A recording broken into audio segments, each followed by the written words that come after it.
ও ছাত্র দলের ডাকসু নির্বাচন করেছিল এজিএস পদে, তার একটা ফেসবুকের স্ক্রিনশট প্রকাশিত হয়েছে। তিনি লিখেছেন যে এদেরকে সব টাঙায় রাখতে হবে, মানে এই ভাষাও ব্যবহার করা যাচ্ছে না, উলঙ্গ করে টাঙিয়ে রাখতে হবে গেটের সামনে। গভীর রাতে মহড়া দিচ্ছে রুমগুলোতে। গভীর রাতে কেন একজন ছাত্রের রুমে মহড়া দেওয়া হবে? তারা দেশের ক্যাম্পাসগুলোতে তারা যে পরিস্থিতির দিকে নিয়ে যাচ্ছে, চট্টগ্রাম সিটি কলেজকে কেন্দ্র করে প্রথম ঘটনা তারা নির্বাচন পরবর্তী ঘটিয়েছে। সেখানে কোনো কারণ ছাড়াই অস্ত্র উঁচিয়ে আমাদের ভাইদেরকে আহত করা হয়েছে, পা বিচ্ছিন্ন করা হয়েছে, কিন্তু তার কোনো প্রতিকারও হয়নি, মামলাও গ্রহণ করা হয়নি, কাউকে গ্রেপ্তারও করা হয়নি, বরঞ্চ আমাদেরকে আবার হুমকি দামকি দেওয়া হচ্ছে বিভিন্ন ক্যাম্পাসে, বিশেষ করে তিতুমির কলেজ, বাংলা কলেজ, ঢাকায়। এরপরে গতকাল দেখলেন সিদ্ধেশ্বরী কলেজের মধ্যে কোনো উস্কানি ছাড়াই আমাদের ভাইরা শিক্ষকদের সাথে দেখা করতে গিয়েছে, তাদেরকে আটকে প্রচন্ড পরিমাণে আঘাত করা হয়েছে, মারধর করা হয়েছে কোনো ধরনের কারণ ছাড়াই।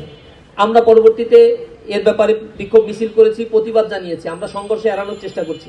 ঢাকা বিশ্ববিদ্যালয়ের শহীদুল্লাহ হলকে কেন্দ্র করে একটা বিচ্ছিন্ন ঘটনাকে কেন্দ্র করেই মূলত এর উৎপত্তি হয়েছে, এবং আমরা দেখেছি সেখানে রাতের বেলায় বাম ছাত্র সংগঠন, ছাত্র দলের নেতাকর্মীরা সেখানে আবার মহড়া দিয়েছে।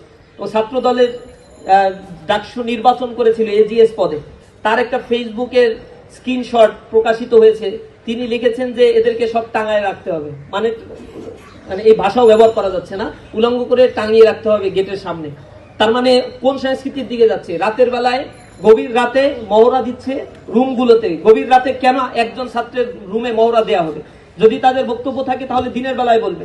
রাতের বেলায় গভীর অন্ধকারে কারো রুমে যাওয়া, তাকে প্রহার করার উদ্দেশ্যে দলবল নিয়ে যাওয়া, থ্রেড দেয়া, মোটরসাইকেল নিয়ে মহড়া দেয়া, এই সংস্কৃতি তো আমরা দেখেছি। আবরার ফাহাদকে হত্যার পূর্বে এই ঘটনাগুলো ছাত্রলীগ ঘটিয়েছিল, সে একই চরিত্র তাদের মধ্যেও আমরা দেখতে পাচ্ছি। এর মাধ্যমে ক্যাম্পাসগুলোর কার্যত নিয়ন্ত্রণ তারা নিতে চায়। যেহেতু এখন বাংলাদেশের কোথাও গণরুম, গেস্ট রুম আর চলে না, বাংলাদেশের শিক্ষার্থীরা ফার্স্ট ইয়ারে আসলে স্বাধীনভাবে ক্যাম্পাসে চলাফেরা করতে পারছে, তারা কোনো দলীয় এজেন্ডা বাস্তবায়ন করতে হচ্ছে না, নেতার পিছনে ছুটতে হচ্ছে না, রাজনীতিতে জোরপূর্বক অংশগ্রহণ করানো হচ্ছে না। এই জিনিসগুলো তাদের রাজনীতিকে স্থবির করে দিচ্ছে। এই জায়গা থেকে দখলদারিত্বের পুনরায় রাজনীতি ফেরত আনার জন্য তারা আবার এই কালচারকে ফেরত আনার অপচেষ্টায় নিহিত রয়েছে। ছোটখাটো কোনো এজেন্ডা হলেও তারা সেইগুলোকে বড় করে এবং এটাকে কেন্দ্র করে একটা মত ক্রিয়েটের জন্য তারা চেষ্টা করছে।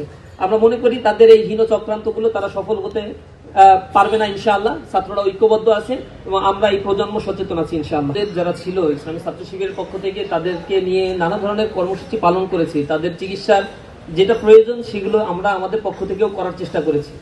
আপনারা জানেন গুরুতর আহত যাদের দায়িত্ব রাষ্ট্র গ্রহণ করেছিল, এগুলোর বাইরেও বিচ্ছিন্নভাবে প্রায় 30,000 মানুষ এখানে আহত হয়েছে। দেশব্যাপী এই আহতদের পাশে দাঁড়ানো, তাদের চিকিৎসা সেবা নিশ্চিত করার জন্য সরকারের সাথে নেগোসিয়েশন করা, বিভিন্ন মাধ্যমগুলোতে আমরা আমাদের প্রচেষ্টা অব্যাহত রেখেছি। এখনো যারা এই ব্যাপারে আমাদের সাথে আসছে, আমাদের কাছে সহযোগিতা চাচ্ছে, আমরা সহযোগিতা করছি। যারা এখনো ভাতা পাচ্ছে, গেজেটভুক্ত রয়েছে, সরকার নানা উদ্যোগ গ্রহণ করেছে, আমরা আশা করি সরকার এই ব্যাপারে আরো বেশি সদিচ্ছার পরিচয় দিবে। এখানে একটা মন্ত্রণালয়কে অ্যাসাইন করা হয়েছে, মন্ত্রণালয় রয়েছে জুলাইকে কেন্দ্র করে, এবং জুলাই স্মৃতি জাদুঘর রয়েছে। স্বাভাবিকভাবেই এই স্মৃতি জাদুঘর থেকে শুরু করে অন্যান্য মন্ত্রণালয়ে যে সুযোগ সুবিধা ইন্টারিম গভর্নমেন্ট তৈরি করেছিল সেগুলো যেন চালু থাকে, এ ব্যাপারে গভর্নমেন্টের প্রতি আমাদের তো আহ্বান থাকবে। জুলাই আহত, পঙ্গুত্ব বরণকারী, জুলাই যোদ্ধাদেরকে নিয়ে, শহীদ পরিবার নিয়ে আমরা মাসব্যাপী আয়োজন করব। প্রশাসনের মাধ্যমে, মিডিয়ার মাধ্যমে আমরা আমাদের যতটুকু যোগাযোগ রয়েছে এর মাধ্যমে আমরা বলার চেষ্টা করব। সংসদে দাঁড়িয়েও বিরোধী দলও এ ব্যাপারে ভয়েস রেজ করবে। আশা করি যারা আহত রয়েছে তাদের চিকিৎসা নিশ্চিত হওয়ার আগ পর্যন্ত আমরা তাদের পাশে থাকবো ইনশাআল্লাহ।